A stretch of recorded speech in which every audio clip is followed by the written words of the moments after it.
Welcome to Empowered to Grow, the podcast. I am your host, Hanan Basha, the business doctor.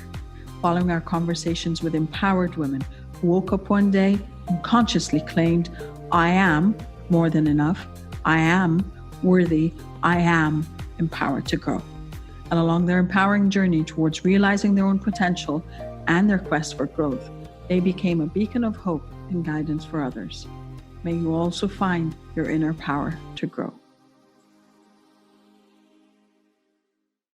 Hello again, everyone, and welcome to a new episode of Empowered to Grow podcast. This is your host, Hanan Basha, and I am very, very grateful for the universe to send me women from around the world that we are just in so much alignment.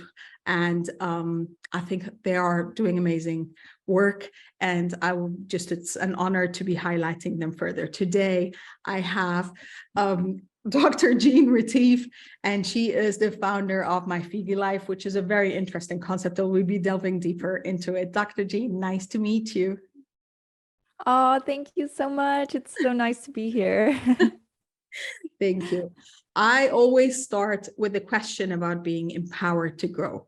When you read that this is the name of the podcast, how did that resonate with you? What does empowered to grow mean to you?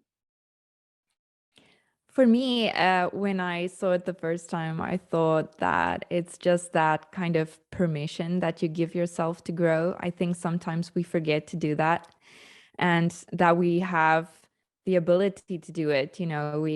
I think especially as women, we tend to live on, or we can live on such a high frequency, and we forget to do that for ourselves sometimes. So empowered to grow is just remember to give yourself permission to do it. I love that. That's a very interesting angle to it. So from that concept, you are empowered to grow, but you're also empowering others to grow. Can you tell us a bit more about your story and how you came to be here today? Yeah, so actually my background is in international human rights and criminal law. And that's what I have my PhD in. And I founded a human rights consultancy that ran for the better half of 13 years. So I had a lot of childhood trauma that I had to deal with, which I am sure led me into the human rights field. But in 2015, it caught up with me, and I was diagnosed with panic disorder, which I did not manage correctly, which I had a very difficult time accepting.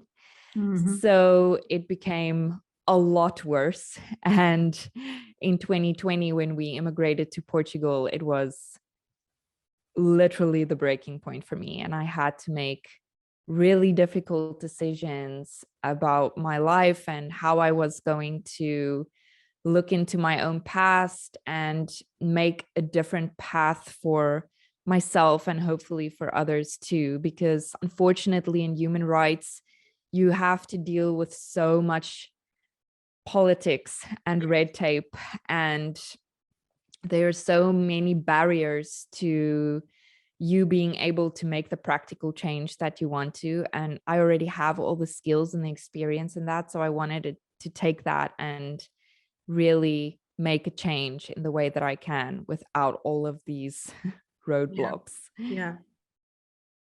And then you kind of went through the journey and into FIGGI Life. So that was your healing journey.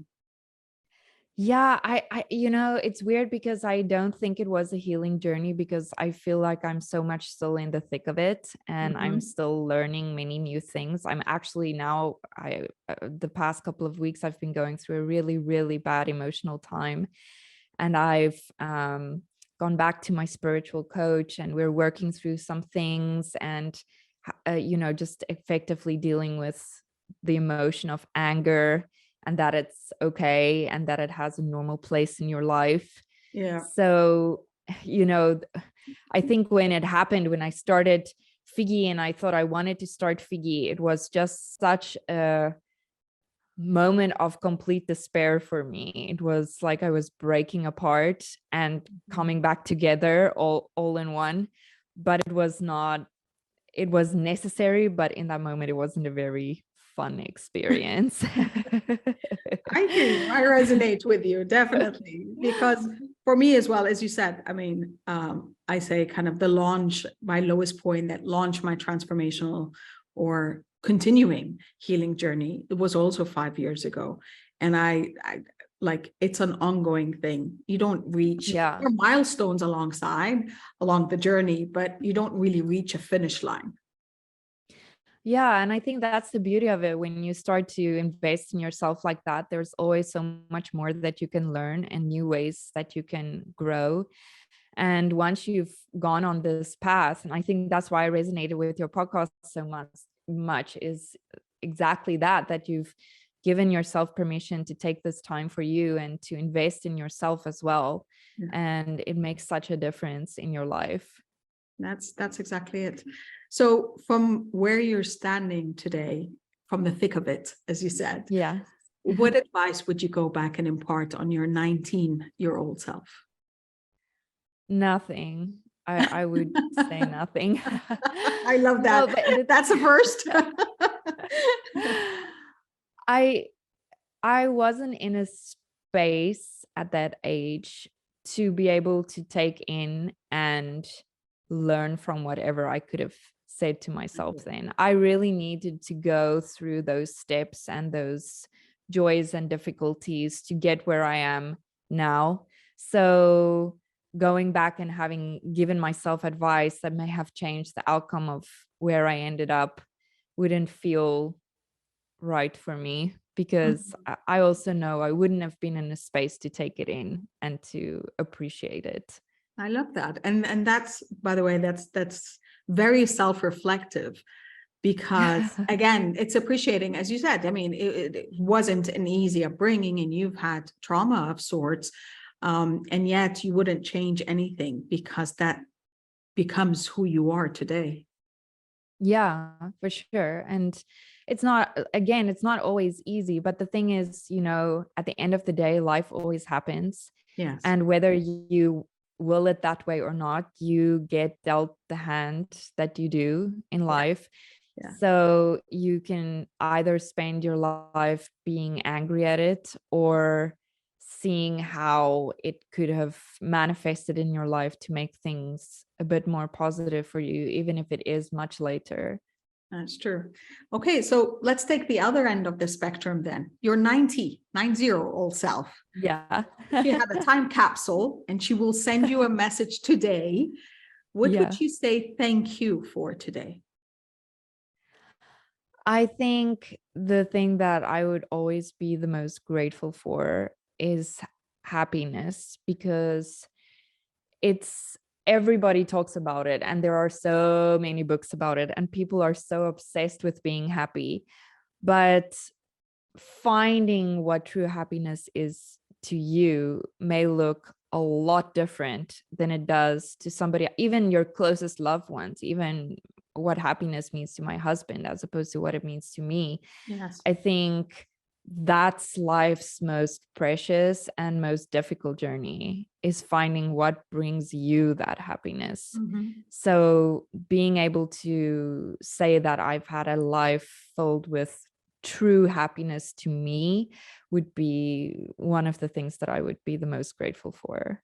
I love that. And very true. Happiness, an expression of happiness is completely different from one person to another, and from one age group to another, and from one phase, even the same person. What means to you today is different than what it could mean to you in a year's time, just because of what you're going through as well. Okay. Okay. So my final question, I'm reflecting on your answers. Okay. My final question then, you're on a stage and you're talking to tens of thousands of women and the topic is about being empowered to grow. What would be that last message you leave them with?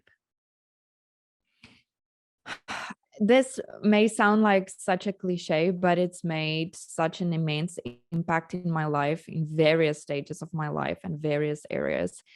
And the last thing I would probably say is just to remember that no matter where you are, whether it's in a personal or professional capacity, you always have to not only remember, but live and breathe kindness, because you don't know what somebody else is going through at that moment.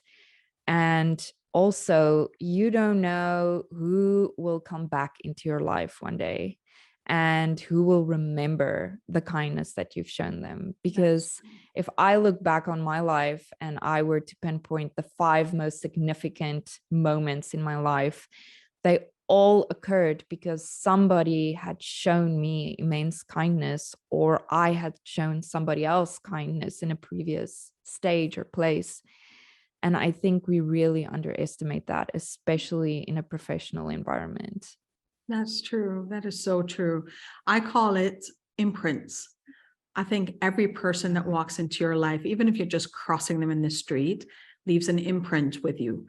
And when you're more conscious, and the more conscious you are to create positive imprints on other people's lives, that is the legacy. I don't think it really is about how much you achieve and how much money you make and how many followers you have on Instagram. Yeah.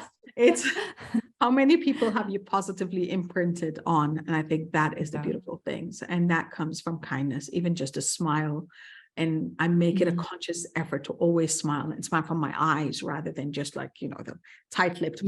Okay, nice to meet you. Like, no, it's hi, I'm excited to see you, whoever you are.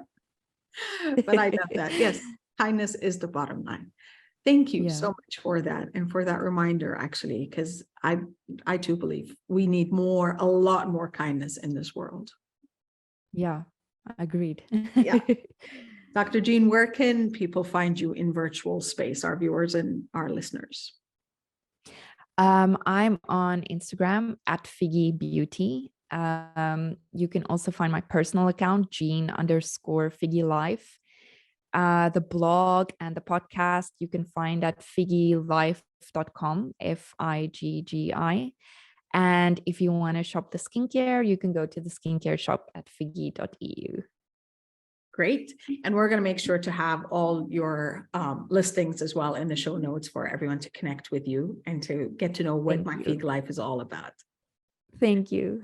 Thank you so much, Jeanne. This has been insightful and very valuable. Thank you for that. Thank you for having me. It was so nice. My pleasure. Well, you heard it. It's about kindness, bottles down to that. So make sure that you are offering yourself kindness today, and you positively imprint on your life and everyone else that crosses your path today. Thank you. And as always, wishing you love, abundance, and prosperity. And I'll see you next time. Bye for now. Thank you for listening to the Empowered to Grow podcast. For further engagement with a tribe of empowered women, join my Facebook group, Empowered to Grow, or visit my website, www.hananalbasha.com. I'll catch you on the next episode. And until then, know that empowered you empowers others. Love, abundance, and prosperity to you all.